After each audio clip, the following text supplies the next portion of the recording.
Hi, my name is Chandra Gore, and I'm reading Little Rabbit's Kwanzaa. Little Rabbit is not having a very good Kwanzaa. Being the littlest rabbit in the family wasn't easy. He couldn't remember the names of all the days. He wasn't allowed to light the candles. His brothers and sisters made wonderful gifts to share. Little Rabbit was too embarrassed to share his gifts. He hated being the youngest. He was always in the way, and everyone told him he was too little to help. The only part of Kwanzaa that he really loved was the big feast called Karamu. This year, he wasn't even going to have that. Grandma Rabbit was sick. She lay in bed all day drinking dandelion tea. Mama Rabbit was so busy taking care of her, she didn't have time to cook. Mama, if Grandma Rabbit is sick, who will make the feast for Karamu? Little Rabbit asked his mother. Shame on you, Little Rabbit. His mother said, Grandma Rabbit is sick and all you think about is your stomach. You go outside. Little Rabbit hopped out and sat on a big gnarled tree stump. He really wanted to go and talk to Grandma Rabbit. She was very wise. Little Rabbit sat and thought. He thought about all the things his grandma said about Kwanzaa. Kwanzaa is a special time when we help each other. That's what Grandma Rabbit said. That's it, Little Rabbit jumped up and danced around.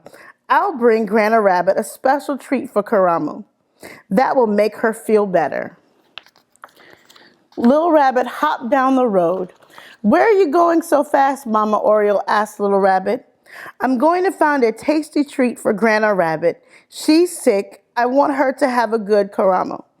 Little Rabbit hopped away. Mama Oriole didn't know what Karamu was, but she knew Grandma Rabbit.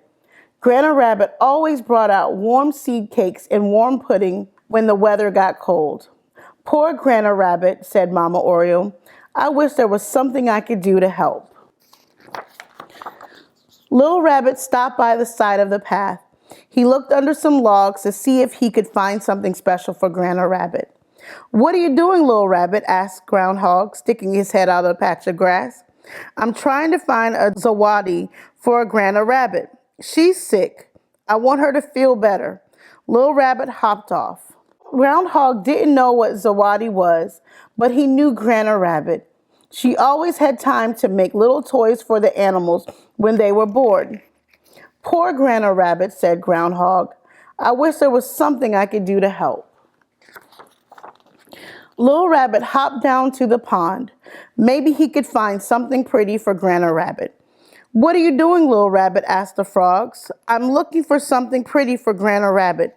She's sick. She should have something pretty to hang on the wall at Kwanzaa time. Little Rabbit scratched an ear and hopped away. The frogs didn't know anything about Kwanzaa time, but they knew Grandma Rabbit. She could paint beautiful pictures and write wonderful poems. Poor Grandma Rabbit, said one of the frogs. I wish there was something we could do to help. Little Rabbit hopped through the field looking for berries. Where are you going, Little Rabbit? Mama Field Mice asked. She was dragging all of her children behind her. Grandma Rabbit is sick, said Little Rabbit. I'm going to make sure she has a good Karamu. I'm going to find as many berries as I can. Little Rabbit looked proud as he hopped through the meadow. Mama Field Mice didn't know anything about Karamu, but she knew Grandma Rabbit. Grandma Rabbit helped out with the children when Mama Field Mouse had to run errands. Poor Grandma Rabbit, said Mama Field Mouse. I wish there was something we could do to help. Little Rabbit scampered through the trees. Good morning, Little Rabbit, said Papa Squirrel. Why are you sniffing around the trees?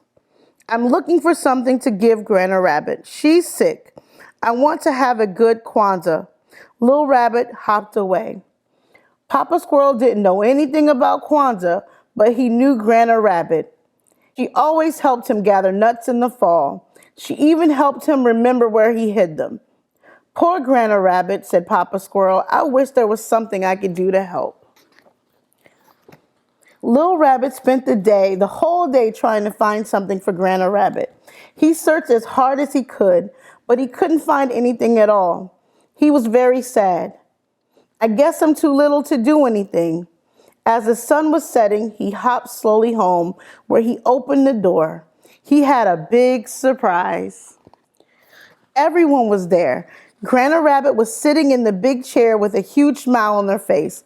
The frogs had bought pink flowers from the lily pads. Mama and Papa Spider hung them from the ceiling like lanterns. Mama Oriole was conducting a fine chorus of birds. Groundhog bought little toys and gifts for everyone. Mama Field Mice had gotten together with Mama Possum and Mama Raccoon to make a delicious feast. The air was full of excitement. Mama Rabbit served the plates and Little Rabbit ate until he thought he would burst.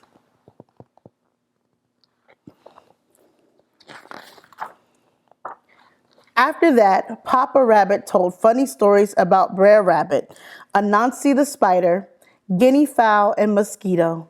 The stories made everyone laugh. Then Papa Spider plucked on his web strings.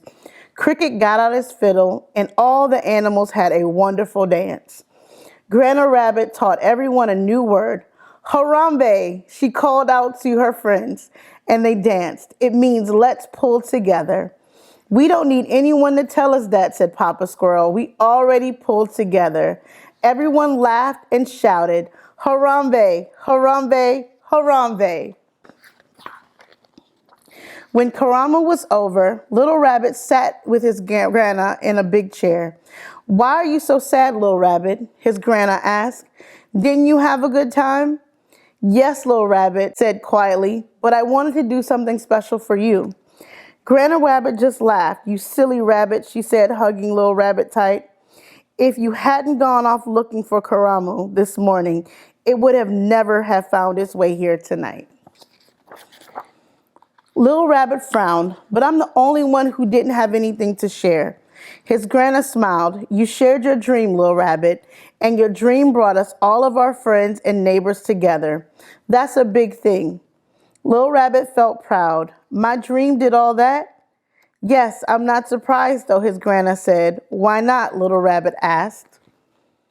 Because I have faith in you. If you have faith, Little Rabbit, there's always hope. Oh, I'll try to remember that, said Little Rabbit, yawning.